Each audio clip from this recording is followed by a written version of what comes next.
ici, dans le quartier de la gare Rive-Droite. Et en ville, à part ce tramway, on ne voit pas un chat. Les troupes alliées sont aux portes de Versailles et chassent les Allemands. La gare est fermée, plus aucun train ne circule.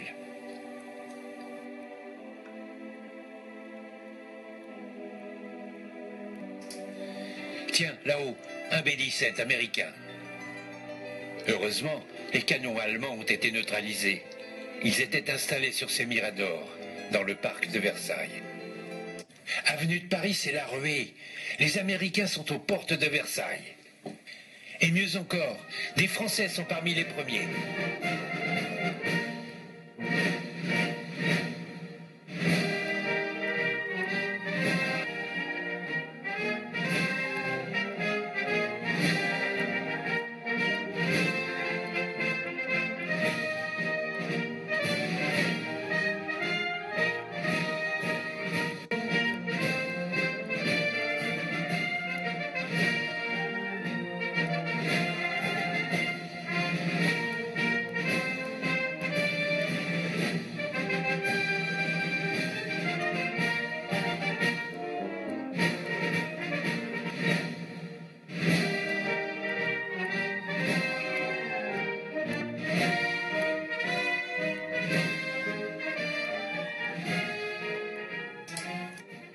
Des collaborateurs sont arrêtés et même parfois lynchés par la foule.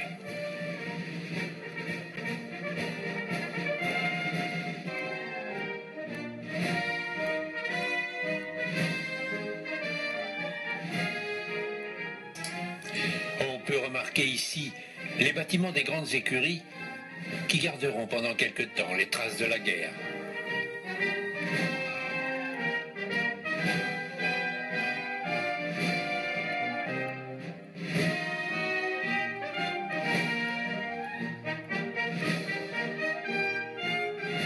Je me souviens, passant devant un feu de vieux papier avenue de Saint-Cloud, avoir remarqué une photo d'Hitler en train de brûler.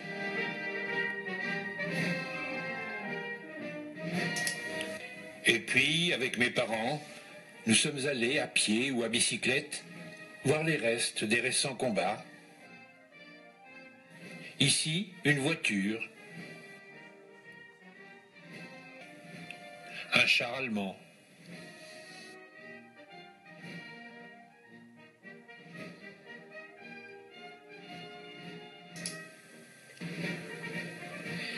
Un peu plus loin, un Sherman.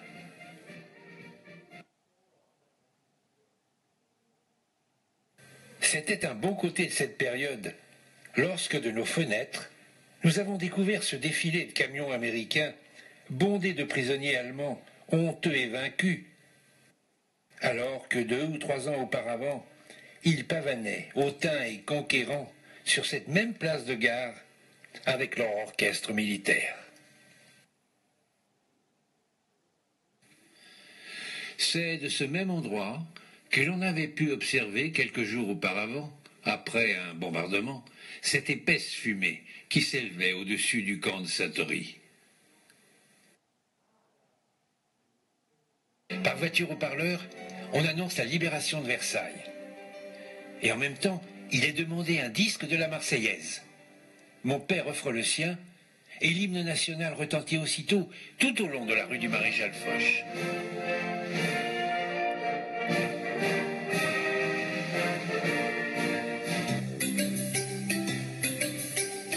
Le calme étant revenu, la promenade du dimanche était souvent consacrée à aller rendre visite à nos libérateurs, les braves soldats du général Leclerc.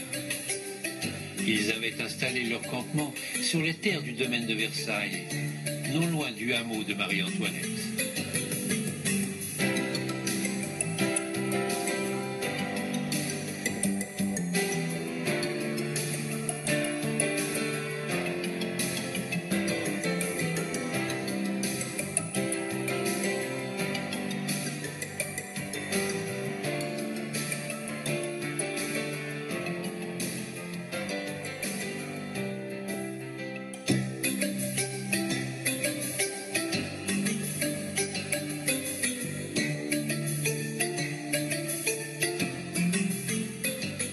terminé, un petit tour par le château.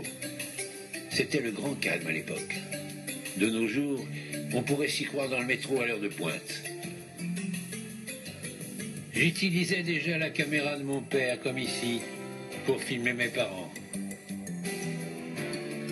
Mais c'est grâce à lui que toutes ces images ont été tournées il y a aujourd'hui 70 ans.